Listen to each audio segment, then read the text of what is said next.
that were submitted, and some are more mission-y than vision-y, I think, but that's okay. So let me share with you what you came up with, and we're going to continue the process, and we're going to respect your time. I know Laura said 8 o'clock, so we're close to that. Just when we finish, we finish. So finish early, finish early. Because I forgot back to level 2, so we'll finish early. Not that far, nothing is. Yeah, yeah. At least there's no ice. That's a good thing. All right, so here's what you came up with. Through commitment and high expectations of all stakeholders, every child will be motivated to dream, believe, and achieve. So that's a little bit mission-y, but the vision's there too. Marion County Schools, light a fire for learning. Okay, that's over here. Baby, like That's I had a theme song.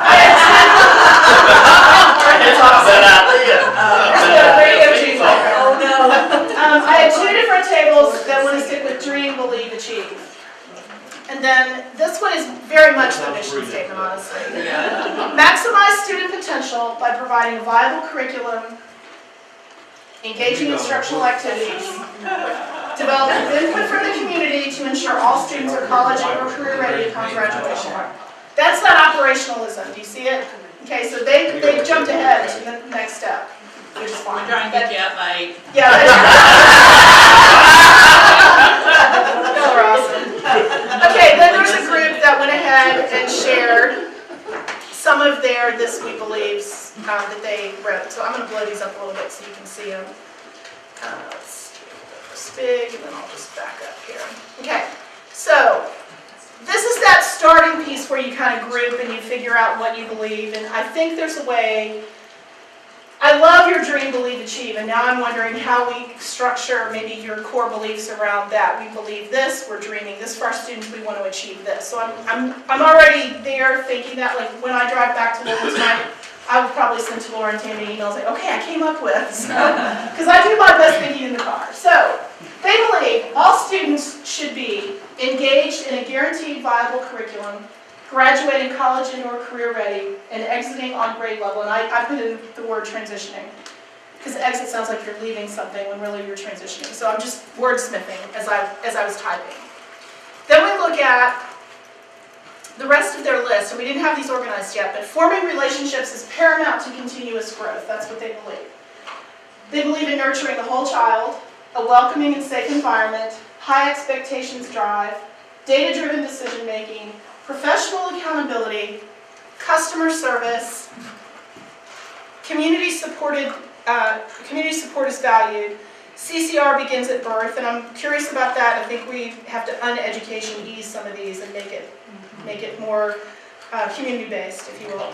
Empowering stakeholders to set goals and monitor progress, communication and leadership. Those are all things that they had on their list that they were starting on the "this we believe" piece, the core values piece. And that is a challenge for us. That's going to be a challenge for us, because this group here is going to grow into a larger group, because you've got to have some community input and support. So you've got to uneducate the education ease. Okay? I love this table had a conversation about college and career ready versus industry standards versus prepared for the next level of life versus we just want them ready to get out of here and be successful kind of thing. How we take those education ease out is going to be important, because we have to remember, your job is to educate. That's your role. Safe environment for children to learn. That's your job.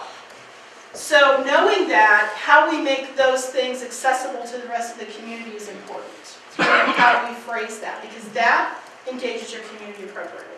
So we have to be cognizant of that. We have to know that you know the buzzwords, but everybody doesn't know the buzzwords. Does that make sense? When I was here before, and it was ages ago, one of the issues that the district was facing was they had just done a big outreach for parent support. But the target, they missed the target. They weren't getting the results that they wanted. So I didn't understand, because it was a great campaign, it was wonderful. But the piece that was missing, I don't know what prompted me to do this, other than I looked at your census data for Marion County. And at that time, your primary caretakers were grandparents and extended family. Messages were going to parents, but not that group. So when you changed it a little bit and you focused on that group, then engagement increased. Does that make sense? So knowing your stakeholders is important. So So no, I know this community to be based in industry. We know that. So knowing that, it has to be friendly to that industry.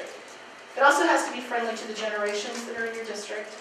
I always use myself as an example. I have no children other than the four-legged furry kind. I have 2 great big sheepdogs. So I have no children other than that, but I'm a taxpayer, and I'm invested, and I'm mad about the state of schools where I live. Okay, I count too. I don't have kids in the schools, but I count too. I have to write those property tax checks, and it hurts, when I do that. So I matter too. I don't have kids, but I can identify with some of that. I want a healthy, viable community because somebody needs to take care of me, right? I don't have a kid to take my garbage out. I do that myself. So when I'm old and crotchety, who's going to help me? Who's going to take care of me? So this is important to me too. So all those pieces, we have to figure out who also needs to be at the table with us. Does that make sense? Yes, it does. Okay, so one of the things that we're going to do, we're going to leave this behind for now. We've got really good stuff going here. We're going to leave this behind for now. And I want to move you to, let me save this so I don't lose it here.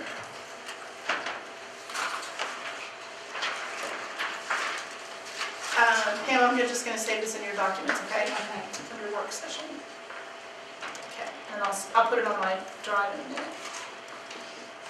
So let me go back to, no, not that. So let me back up and show you where I want to take you on this.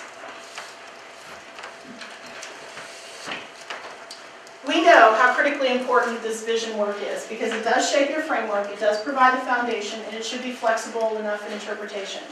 This is the part that we'll struggle with, the flexible enough in interpretation. And it's a coat that has to fit a lot of people. And that's okay, we can make it work. We definitely can make it work. So I'm going to skip through this. So this is your dream, believe, and achieve. And so this, Laura, is where I went this morning as I was sitting in another workshop. Don't tell anybody, trying to participate. I'm like, I don't have this down yet because this doesn't feel right to me. So when I went back to dream, believe, and achieve, as somebody was talking like Charlie Brown's teacher, the wah, wah, wah, I was disengaged because it was like way too much talking. What is it your district dreams for your students? What do you dream for your community? And what do you dream for your collective future? You want a viable, livable community. That starts with your schools and begins with your kids. And it doesn't begin when they hit the front door, as you all were saying. It begins when they're born and you take them a book.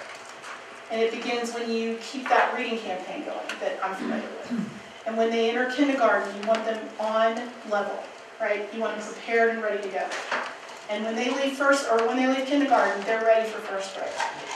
They transition all the way through. When they hit high school, they're problem solvers, they're reading on grade level, they've got numeracy skills that are just going to make your teachers crazy.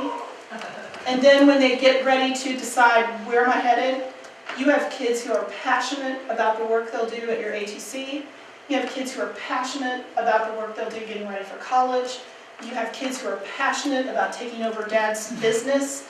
That's what you want, is to grow that passion in those kids, right? Whatever their choice, that's what you want them to be. So what is it, this community, what is it you dream about for your kids, for your community, and for your future? And then what is it your district believes can be done for your kids, for your community, for your collective future? And then what is it you believe you can achieve? Does that make sense? Because that's where I was headed this morning, and the more we talk, the more I think we can organize it around that and really have something that's meaningful to everyone. So we'll work together on that after Laura and Tammy and I and whomever else. We'll kind of go back and forth with this a little bit and see what we can put together for a sharing piece on Dream, Believe, and Achieve. But I want to go back to reality in the last few minutes here. In your review of your current district improvement plan, your work should be evident there. You should see this work in your plan. As a component of a possible 30, 60, 90-day plan in terms of a revision and refinement of your mission and vision, we're going to set a timeline. We need to be able to do that because this work is important. And you just filed your CDIPs and CSIPs in December, and you've got all this time to lay the foundation for what you want next. And this is important, and we need to have a definite end to this so that we can plan with your new data. Also, as a means to encourage active engagement of stakeholders in the life of the school district, the work has to tie their meaning to it.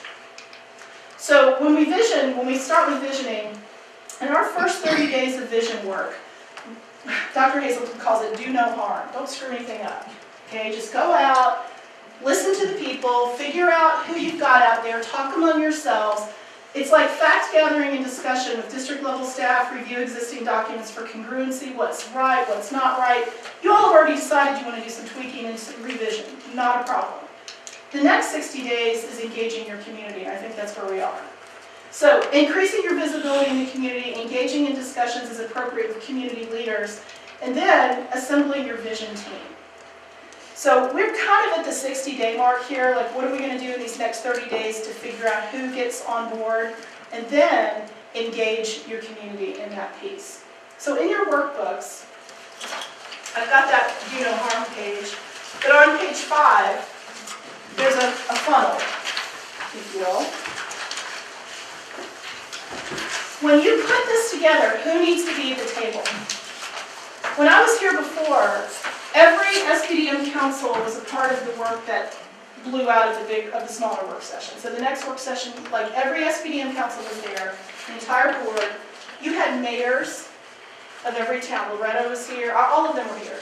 Chamber of Commerce, business leaders, your plant that was issuing the challenge at the time about engineering, they were at the table. You had parents there.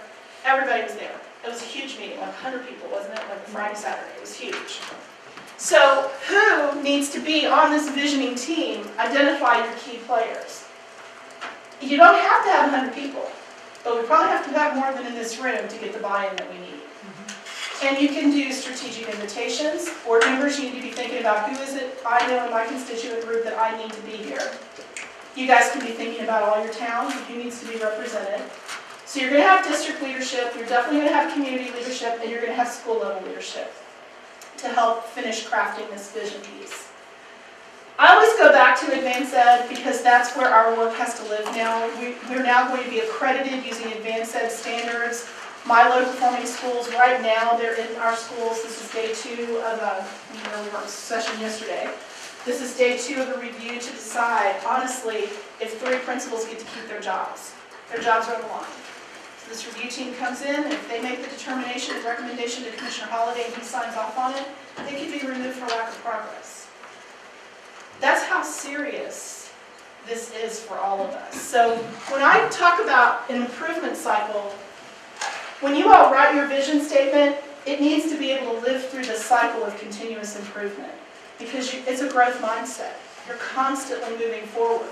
But what I've heard so far is not too narrow. It's perfect for what you need to do because you're always assessing, you're always revising, you're always growing. And that's what the advanced ed work will push you to do.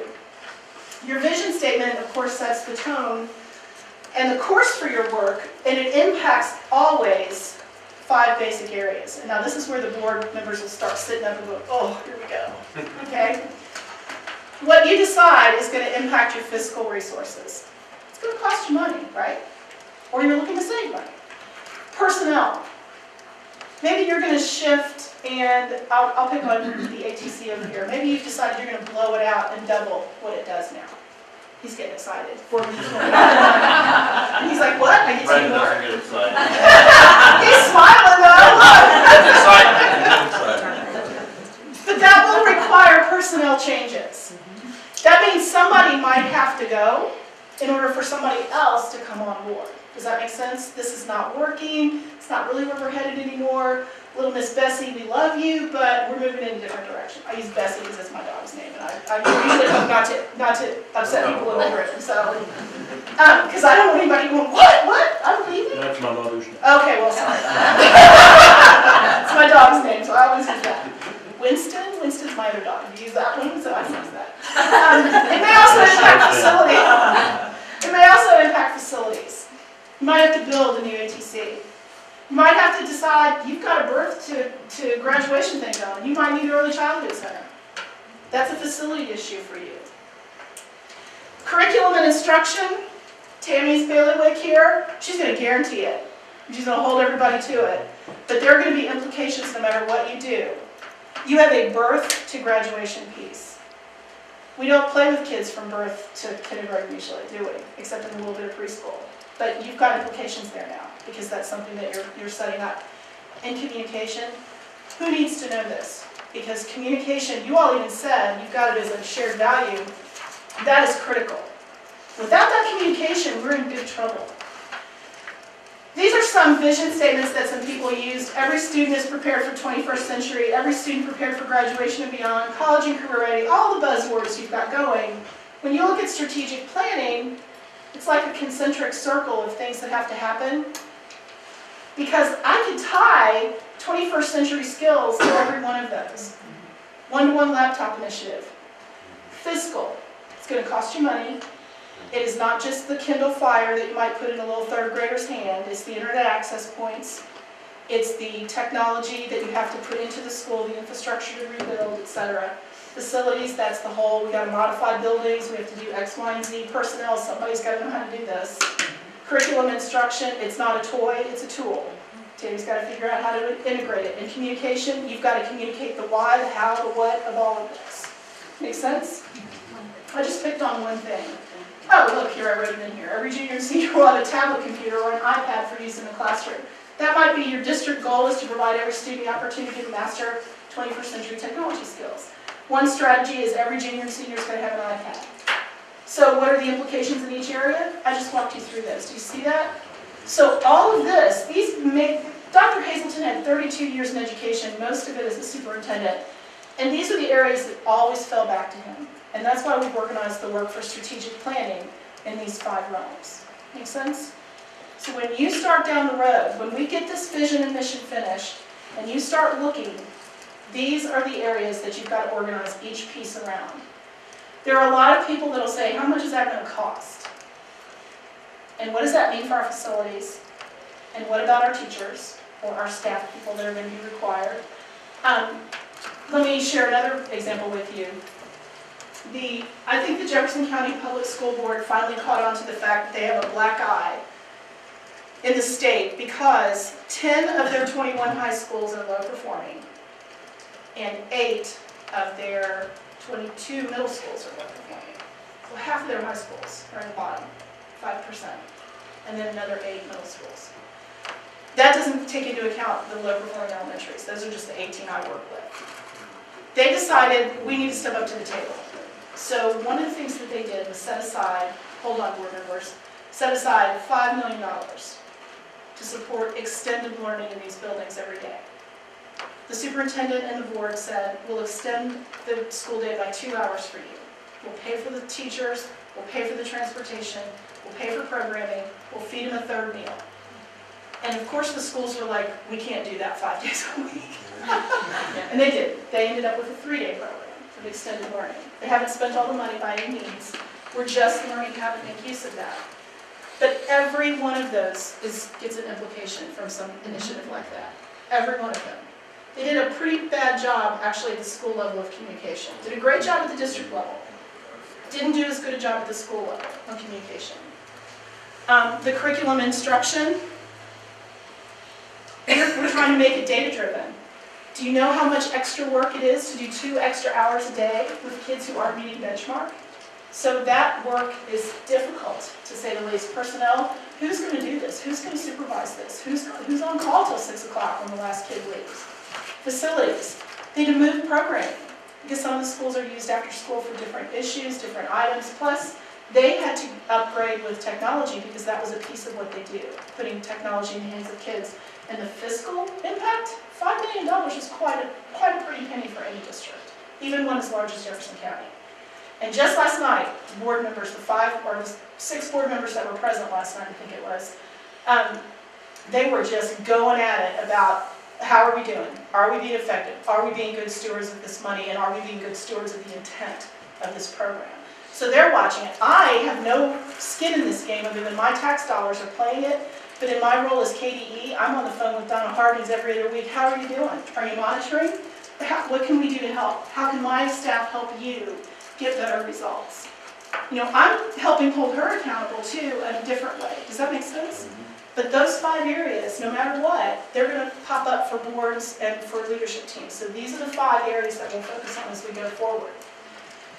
And really, when we goal set, there are as many ways to goal set and write a strategic plan as there are people who want to help you think about it. But what I tried to do was tie it as closely as I could to your CDIP and assist that's in the platform that's tied to Advanced Ed. So when you look at your mission and vision, out of it will come, you guys will develop your goals, then you'll get your strategies down, and then under strategies and actions, you'll process monitor.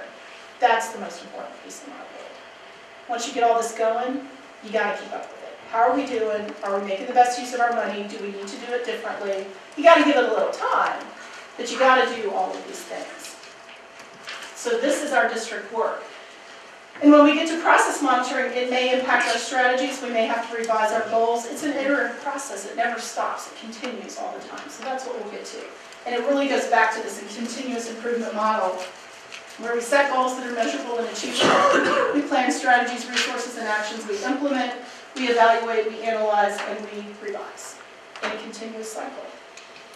So we have to start thinking long-term and short-term. I'm of the opinion that a 10, a 5, and a 3-year plan is the way to go. You'll have an immediate plan, that's your CDIP. But then 3 years down the road, where do you want to be? And 5 years down the road, where do you want to be? You, as board members, I know that the fiscal soundness of this district is important to you. That's important to all of us. And it's a huge issue across the state right now.